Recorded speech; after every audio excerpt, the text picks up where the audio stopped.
Hi mga kauni, for today's vlog nga guys, tuturuan ko kayo kung paano mag-bluetooth ng application, ng video, or ng picture. So kung wala kang share it at bluetooth lang yung available mo, so ganito yung gawin mo guys. So mayroon akong tutorial, panoorin nyo po. Hi mga kauni, for today's vlog nga guys, tuturuan ko kayo ng bagong tricks. Kung ikaw ay gusto mo magpasa ng application, ng photos, video, or kahit na anong gusto nyong ipasa, pero wala kang share it. Kasi merong mga ganyang phone na hindi nadadownloadan ng share it. So ang gawin nyo guys, sa Bluetooth natin to papadaanin. Kasi usually dati, nung wala pang mga application na share it, Bluetooth talaga yung ginagamit natin para makapag-share tayo ng mga files, ng photo, or ng video, or application.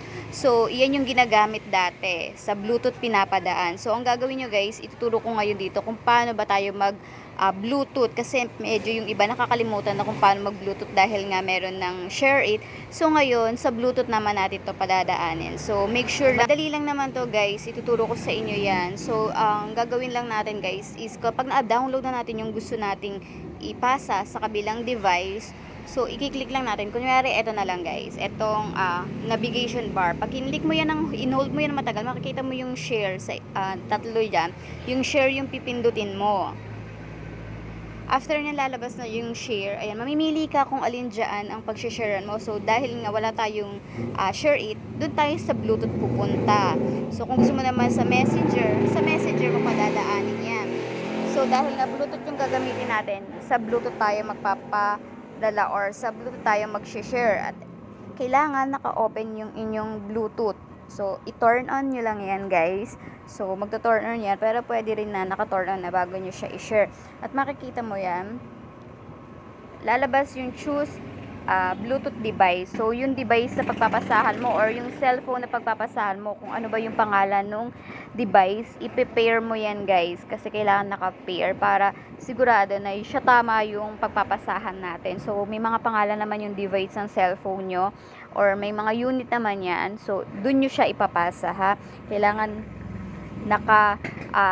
tama yung pagpapasahan nyo kasi baka sa iba mapunta kasi maraming lalabas na device sa Bluetooth natin. So, maraming naka-open. So, kapag nakita nyo na at nalaman nyo na kung saan nyo papasahan, i-click mo lang at makikita mo dyan yung sending to MJ. Tulad nung akin, yung sending to MJ, dun ko siya pinasa.